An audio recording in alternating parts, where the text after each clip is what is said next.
مطلب یہ تھا اس کا کہ یہیں سے دین متین جو ہے وہ ظاہر ہوگا، یہیں سے آقا علیہ السلام جو ہیں وہ کلمہ حق کو بلند فرمائیں گے، یہیں سے دعوت اور عظیمت کی ایک تحریک اٹھے گی، یعنی جو باطل سے ٹکرائے گی، پوری دنیا کے کفر کو للکارے گی، وہی آواز جو ہے وہ پوری دنیا سے کفر کو ختم کرے گی۔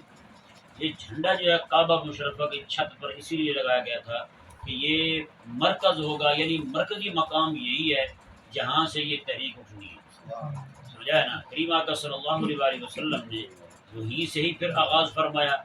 40 سال جب آقا علیہ السلام کی ظاہری عمر مبارکہ ہوئی تو اللہ تبارک و تعالیٰ نے اس سے پہلے ہی آقا علیہ السلام کئی عرصہ پہلے آقا علیہ السلام غار میں تشریف لے جاتے تھے، تنہائی اختیار فرماتے تھے، حضرت خدیجہ پاک رضی اللہ تعالیٰ عنہ کھانا بنا کے دیتی تھی، کھانا لے جاتے آقا علیہ السلام، کئی کے دن وہی قیام فرماتے تھے، جی وہی آقا علیہ السلام کھانا تناول فرماتے رہتے تھے۔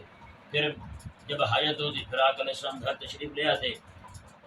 تو اس طرح کر کے ایک تو اسے یہ ثابت ہوتا ہے داعی بندہ جو ہے دعوت دینے والا اس کے لیے تنہائی بھی لازم ہے، جی جتنی تنہائی اختیار کرے گا اتنی اللہ تبارک و تعالیٰ اس کے اندر حکمت پیدا فرمائے گا، اتنی اللہ تبارک و تعالیٰ دنائی پیدا فرمائے گا، اس کی جو فہم کا نور ہے اللہ تبارک و تعالیٰ اس میں اضافہ فرمائے گا۔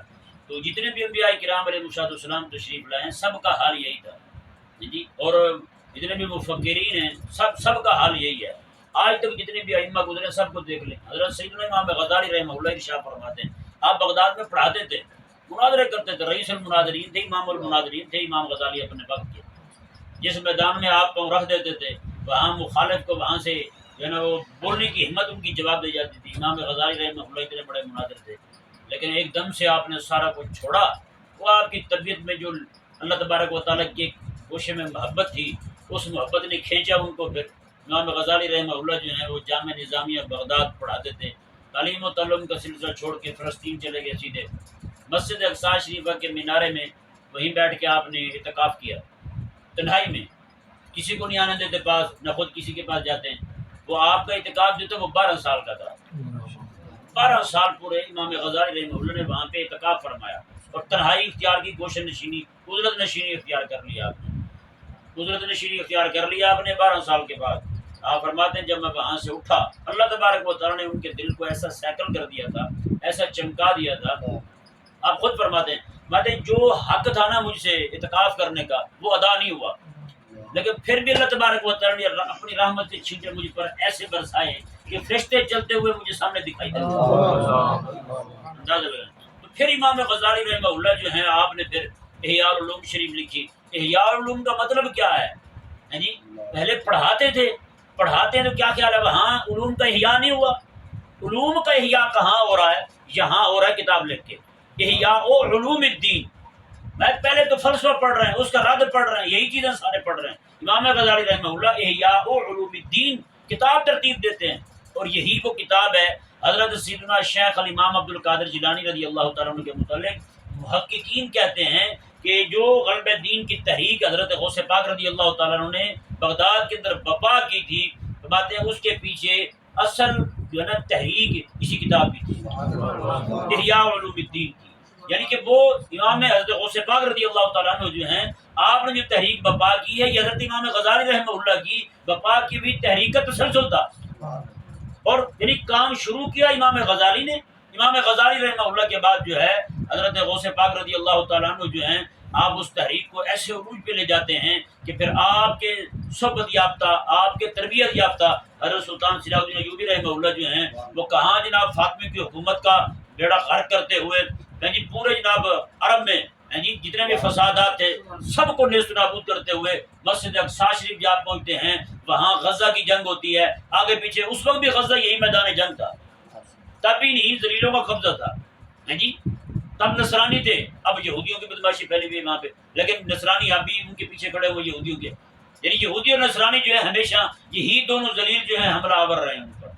تو اللہ تبارک و تعالیٰ کا کرنا یہ ہوا کہ حضرت صلاح الدین ایوبی رحمہ اللہ جو ہیں آپ فتح یاب ہوتے ہیں جی، اس وقت جو ہے جب آپ جھنڈا لہراتے ہیں جی سلطان صلاح الدین ایوبی رحمہ اللہ، خوش کن بات یہ ہے تب جو ہے معراج کی رات تھی، صدائی سرجب جس رات کو میرے آقا علیہ السلام معراج پہ جا رہے ہیں اسی رات کو سلطان صلاح الدین ایوبی رحمہ اللہ نے وہاں پہ فتح کیا مسجد اقصیٰ کو، نصرانیوں کو نکال کر رسول اللہ صلی اللہ علیہ وسلم کے دین کا جھنڈا لہرا دیا۔ یہ وہ کام ہے جو ہمارے ذمہ لازم ہے جی، احیاء علوم الدین، پہلے علوم دین کا احیاء ہوگا، دین کا علم پہلے زندہ کرنا ہوگا، لوگوں کے اندر اس کی اہمیت اجاگر کرنی ہوگی، اس کے بعد پھر رجال کار تیار ہوں گے۔ رجال کار جیسے امام غزالی رحمہ اللہ نے احیاء علوم الدین کتاب لکھی، اس کے بعد عبد القادر جیلانی رضی اللہ تعالیٰ عنہ سے کتاب سے متاثر ہوئے، پھر ایسی تحریک بپا کی، جناب ایوبی اٹھا، مسجد اقصیٰ فتح ہو گئی۔ ہمارے ہاں جب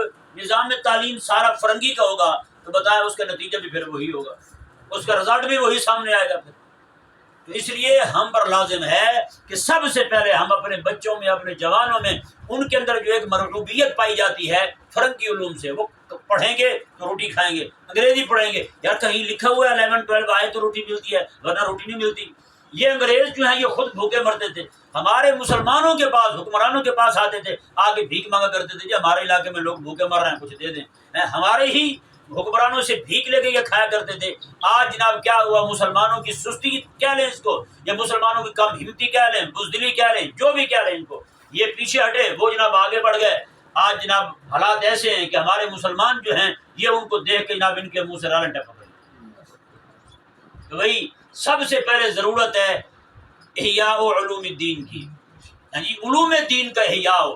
آج دیکھیں انگریز خبیث کے آنے سے پہلے ہندوستان میں اکیلے 4000 مدارس دہلی کے نواب میں تھے، 4000 مدارس سارے گرا دیے گئے جی۔ آج مدارس کا جو ہے نا وہ علمی معیار کیا رہ گیا، انہی کے کہنے پر ہمارے نظام میں جناب فلاں کتاب نکال دو، فلاں نکال دو، فلاں کتاب نکال دو، اب صرف بات صرف عبادات تک رہ گئی ہے۔ مسلمان صرف عبادت کرنے نہیں آیا دنیا میں، مسلمان جو ہے وہ اللہ تبارک و تعالیٰ کے حبیب صلی اللہ علیہ وسلم کے لائے ہوئے دین کو غالب کرنے کے لیے آیا ہے۔ میلاد کا جھنڈا تو یہی بتاتا ہے یار، جھنڈا آقا علیہ السلام کی میلاد کی رات لگایا گیا، میرے آقا علیہ السلام نے اکیلے مکے میں نہیں پورے جزیرہ نما عرب کے اندر دین کو غالب کیا جی۔ اب مشرق اور مغرب رہ گیا، ہم مشرق اور مغرب کے جھنڈے کو لے کر کے اپنے جھنڈے لگا کے گلی محلے میں جو خوش ہو رہے ہیں، یار دیکھو جی جھنڈے لگائے گئے تھے، ہم نے بھی جھنڈے لگا لیے۔ پھر وہ جھنڈے لگانے کا مقصد یہ تھا امت کو بتایا جائے میرے آقا علیہ السلام مکہ میں پیدا ہوئے، مکہ میں نہیں پورے جزیرہ نما عرب میں حضور نے دین غالب کر لیا، باقی علاقوں کے اندر جتنے کافر تھے سب کو حضور نے دبا دیا، کسی میں ہمت کو نہیں تھی حضور کے دین سے، حضور کی قائم کی ہوئی حکومت سے کو ٹکرا سکے۔ تو پھر کیا ہوا جناب، اب مشرق اور مغرب تک دین غالب کرنا کس کا کام تھا؟ ہمارا کام ہے۔ آج پوری دنیا کے اندر کفر کی حکومت قائم ہو چکی ہے، کس کا کام، کس کا ذمہ ہے کہ جناب کفر کی حکومت کو ختم کرے، کفر کی حکومت سے ٹکرائے۔ کفر کی حکومت سے اگر ٹکرائیں گے نہیں ہم تو کام کب بنے گا؟ تو اس کے لیے سب سے پہلی بات جو ہے نا وہ ہے احیاء علوم الدین جی، جو حضرت کام کر رہے ہیں بحمد اللہ تعالیٰ، یہاں پر انہوں نے ادارہ بنایا، مدرسہ بنایا، علماء کو جمع کیا، بچوں کو جمع کیا، یہاں علم دین پڑھا رہے ہیں۔ کوئی بھی بچہ جو ہے، کوئی بھی استاد جو ہے کبھی بھی احساس سے کمتری کا شکار نہ ہو کہ جناب کیا بنے گا میرا، کچھ بھی نہیں بنے گا۔ اللہ تبارک و تعالیٰ نے ذمہ لیا ہے روٹی دینے کا، روٹی اس نے دینی ہے یا نہیں ایسا؟ روٹی اس نے دینی ہے، خالق اور مالک نے دینی ہے۔ بتائیں نا یار، جتنے اللہ تعالیٰ کے دشمن بنے ہوئے ہیں یہ لبرل سیکولر، اللہ ان کو بھوکا نہیں مارتا، آپ تو اللہ تعالیٰ کے راستے پہ دروازے پہ پڑے ہوئے ہیں، اللہ آپ کو بھوکا مارے گا یار؟ بتائیں، جو IMF کے دروازے میں پڑے ہیں وہ بھوکے نہیں مرتے ذلیل ہیں، جو آپ رب کے دروازے میں پڑے ہیں آپ بھوکے مر جائیں گے؟ ایسا کبھی بھی نہیں ہو سکتا۔ حضرت عبداللہ بن مبارک رضی اللہ تعالیٰ عنہ نے، آپ نے دیکھا ایک بندے کو، وہ پولیس میں لگا ہوا تھا، ظالم حکمران تھے، پولیس میں لگا ہوا تھا، تو آپ رحمہ اللہ فرمانے لگے حضرت عبداللہ بن مبارک رضی اللہ تعالیٰ عنہ، آپ جو ہے یہاں پولیس کی نوکری کرتے ہیں، پولیس کی نوکری کرتے ہیں، آپ کو پتہ یہ ان کے حکم جو ہوتے ہیں کئی بار ظالمانہ بھی ہوتے ہیں، آپ ظالمانہ حکم میں بھی آپ ان کی پیروی کرتے ہیں تو آپ تو قیامت والے دن پکڑے جائیں گے، کیوں آپ نہیں چھوڑ دیتے؟ اس نے کہا حضرت چھوڑ دوں گا تو کھاؤں گا کیسے؟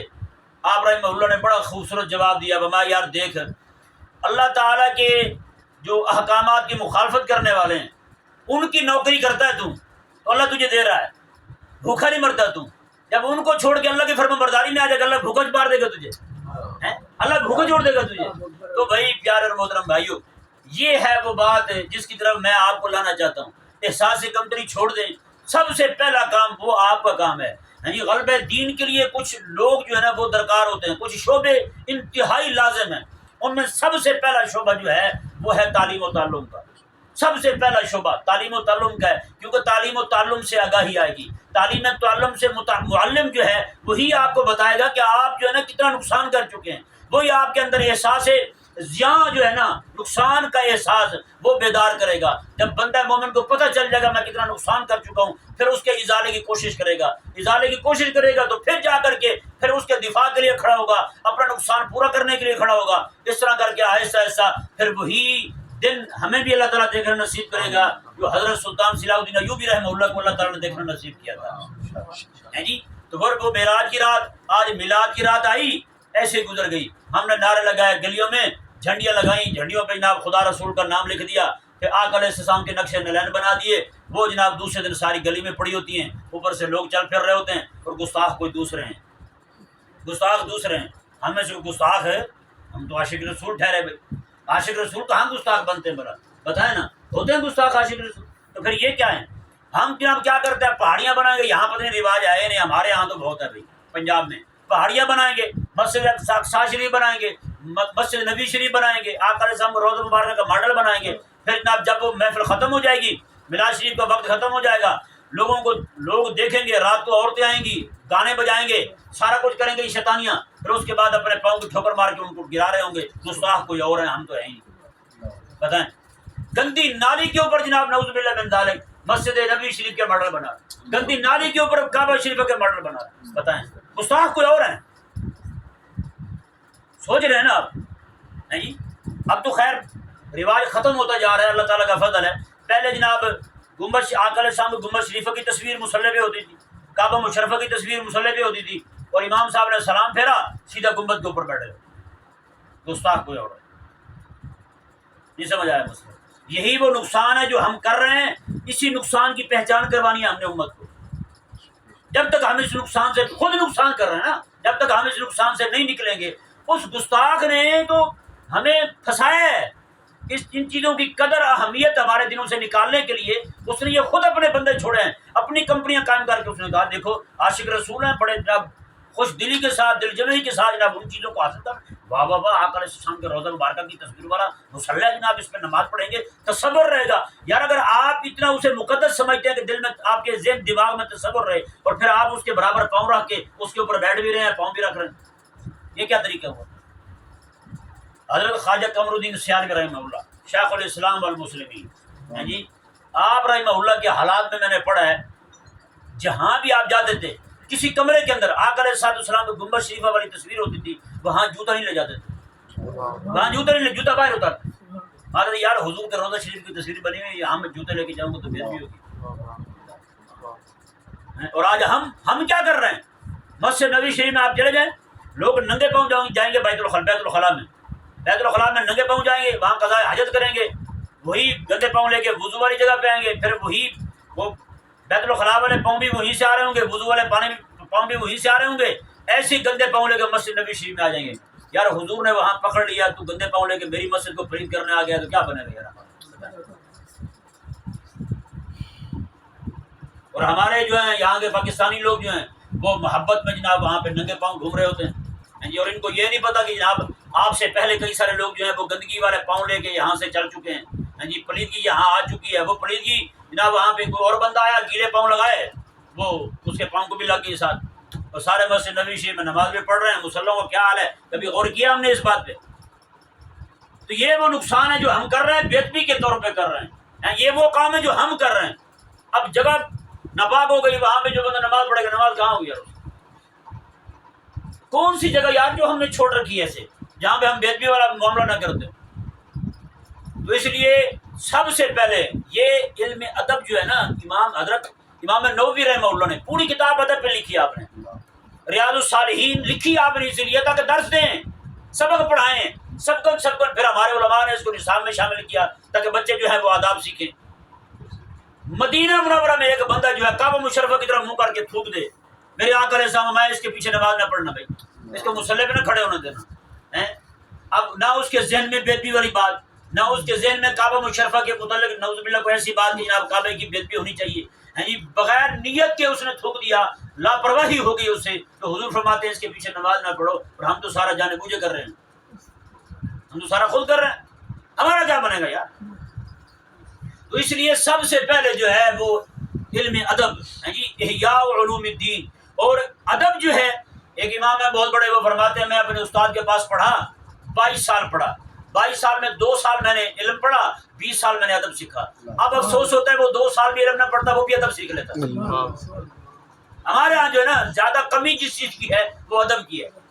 سچی بات ہے، ہمارے بزرگ تھے، ان کے پاس میں بیٹھا ہوا تھا، وہ فرمانے لگے کہ ہمارے اہل سنت جو ہے نا، اہل سنت ان کے پاس ادب ہی تھا، عمل کے معاملے میں چٹ سپا ہیں، عمل میں بہت پیچھے تھے، ادب تھا ان کے پاس. تو پھر سرد آہ بھر کے کہنے لگے افسوس ہے اس بات پر کہ اب ادب بھی رخصت ہو گئے، اب ادب ہی نہیں رہا.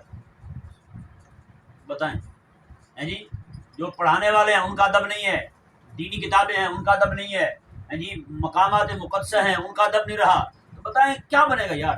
یہ امت جو ہے نا، سچی کہہ رہا ہوں، یہ امت اوپر جب بھی آئی ہے نا ادب کی وجہ سے آئی. امام حضرت سیدنا خالد بن ولید رضی اللہ تعالیٰ عنہ کو دیکھیں جی، آقا علیہ السلام کے منہ مبارکہ والی ٹوپی جب نیچے گرتی ہے تو کیا کرتے ہیں؟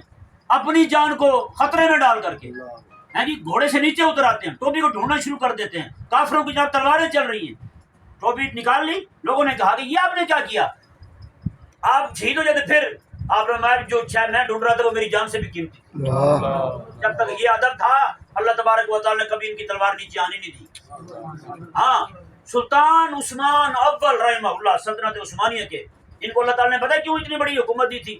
تفسیر والبیان والے نے، علامہ اسماعیل حقی رحمہ اللہ نے نقل کیا. فرماتے ایک طرف جگہ جا رہے تھے، ایک جگہ دیکھا انہوں نے، ایک گھر میں ٹھہرے، وہاں قرآن پاک پڑا ہوا تھا جس کمرے میں یہ ٹھہرے. تو کہتے ہیں کہ یہاں پہ اب میں لیٹوں گا، قرآن اوپر رکھا ہوا ہے، میں لیٹوں گا، قرآن کی طرف ٹانگیں ہوں گی. یہ جہاں قرآن پڑا ہوا وہاں لیٹنا بھی بے ادبی ہے میرے لیے، چاہے ٹانگیں کسی اور طرف بھی کر لوں. تو انہوں نے کہا کہ اب میں پھر قرآن پاک کہیں اور لے جاتا ہوں، دوسرے کمرے میں رکھتا ہوں، تو یہ بھی بے ادبی ہے، اپنے آرام کی خاطر قرآن کی جگہ تبدیل کر رہا ہوں میں. تو کہتے ہیں سلطان عثمان اکبر جو ساری رات وہیں کھڑے رہے، اللہ تبارک و تعالیٰ نے دل میں ڈالی یہ بات، میں تجھے مبارک ہو، تو نے میرے قرآن کا ادب کیا، تیری حکومت ایسی چلاؤں گا چلتی جائے گی. بتائیں 600 سال تک حضرت امام اسماعیل حقی رحمہ اللہ نے فرمایا کہ اللہ نے حکومت کی حکومت کو دوام اس لیے عطا فرمایا کہ ان کا دادا جو ہے قرآن کا ادب کر گیا تھا. آج کیا وجہ یار، ہم پیچھے سے پیچھے ہوئے جا رہے ہیں، کافر ہم پہ چڑھے جا رہے ہیں. آج مسلمان جو ہے وہ بیچارہ پوری دنیا کے اندر اس کی عزت ہی کوئی نہیں، خاص طور پہ پاکستانیوں کی کیوں کوئی نہیں. جس چیز کو ہم نے عزت دینی تھی ان کو ہم نے عزت نہیں دی. اللہ تبارک و تعالیٰ نے لوگوں کی نگاہوں میں ہمیں بے حقیر کر دیا، بے وقت کر دی. اللہ تبارک و تعالیٰ نے دنیا والوں کی نگاہوں میں، آج دنیا والے چوڑے لوگ جو ہیں وہ بھی ہماری عزت نہیں کرتے، جن کی اپنی عزت کو نہیں. اس لیے ہم سب پر لازم ہے کہ ہم کوشش کریں سب سے پہلے ہم علوم دین کا احیاء کریں. دین کے جو علوم ہے نا خاص طور پہ ان کو سیکھیں. ہر بندہ اپنے اندر جذبہ پیدا کرے، ہر بندہ اپنے اندر شوق پیدا کرے.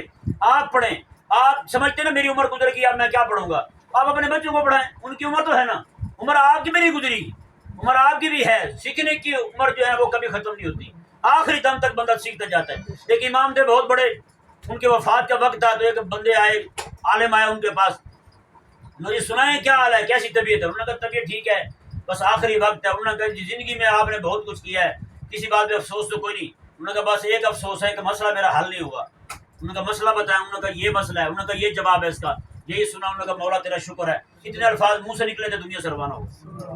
یہ تو وقت ختم ہی نہیں ہوتا بھائی. سیکھیں، آپ اپنے بچوں کو سکھائیں، علم دین سکھائیں.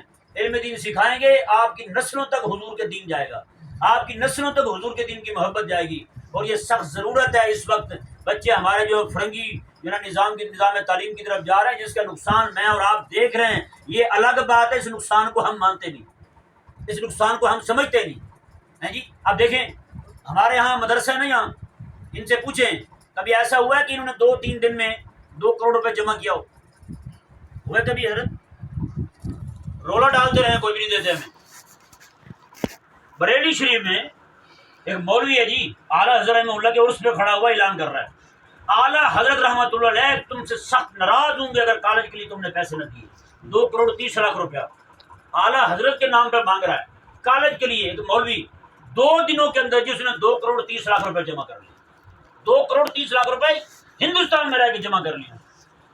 بتائیں، لوگوں کو یہی دھمکیاں دیتا رہا اگر تم نے یہ پیسے نہ دیے اعلیٰ حضرت کی روح ناراض ہو جائے گی تم سے. کالج کے لیے پیسے نہ دیے، ہیں میں نے کہا کالج تو پہلے بھی ہندو بھی چلا رہے ہیں آپ کے یہاں، کالج کے لیے پیسے تو امریکہ بھی دے رہا ہے، یہ کالج تو سارا چلا رہے ہیں۔ میں نے کہا مزہ تو تب ہے نا حضور کے دین کے جو وارث بیٹھے ہوئے ہیں بیچارے لاوارث بن کے بیٹھے ہوئے ہیں، ان کی مدد کرو، مدرسے کو تم آباد کرو۔ یہ کیا طریقہ ہوا؟ جس کام کو وہ سپورٹ کر رہے ہیں، جو نظام ان کا لایا ہوا ہے، آپ بھی اسی نظام کے پیچھے چل پڑے۔ نہیں سمجھ پڑا مسئلہ؟ اس لیے آپ کے پاس بچے آتے ہیں، ان کا ذہن بنائیں، ان کو آپ تربیت دیں، ان کے اندر یہ شوق پیدا کریں کہ بچے آپ کی دنیا اور آخرت جو ہے نا وہ صرف اور صرف احیاء علوم الدین کے ساتھ وابستہ ہے۔ بس جب تک یہ جذبہ اور شوق پیدا نہیں کریں گے ہم، تو پھر جو ہے نا یہ میں سچی کہہ رہا ہوں، آج میں اور آپ آقا علیہ السلام کی کہیں پہ گستاخی ہو جائے ہمیں احتجاج کرنا پڑتا ہے نا؟ کیوں کرنا پڑتا ہے؟ اوپر سارے فرنگی کے ذہن کے لوگ بیٹھے ہوئے ہیں، فرنگی ذہن کے لوگ بیٹھے ہوئے ہیں، مسلمان کے سامنے مسلمان کو احتجاج کرنا پڑتا ہے۔ فرنگی گستاخی کرتا ہے، آگے دوسرا فرنگی ذہن کا بندہ اپنے آپ کو عاشق رسول کہنے والا مسلمانوں کو روکتا ہے کہ تم جناب آواز ہی بلند نہ کرو۔ پتہ ہے ایسا ہو سکتا ہے رسول اللہ علیہ السلام کی گستاخی ہو، مسلمان کے سامنے مسلمان کو احتجاج کرنا پڑے کہ اس کو سزا دو؟ ایسا ہو سکتا ہے؟ نہیں ہو سکتا۔ اس کی وجہ یہی ہے اسی نظام تعلیم نے ہمارے لوگوں کے اندر سے غیرت دینی کو ختم کر دیا۔ اللہ تبارک و تعالی جو کچھ بھی آپ کے سامنے بات کی، اللہ تعالی ہمیں سمجھنے کی، اس پر عمل کرنے کی توفیق عطا فرمائے۔ وما علیہ الا البلاغ۔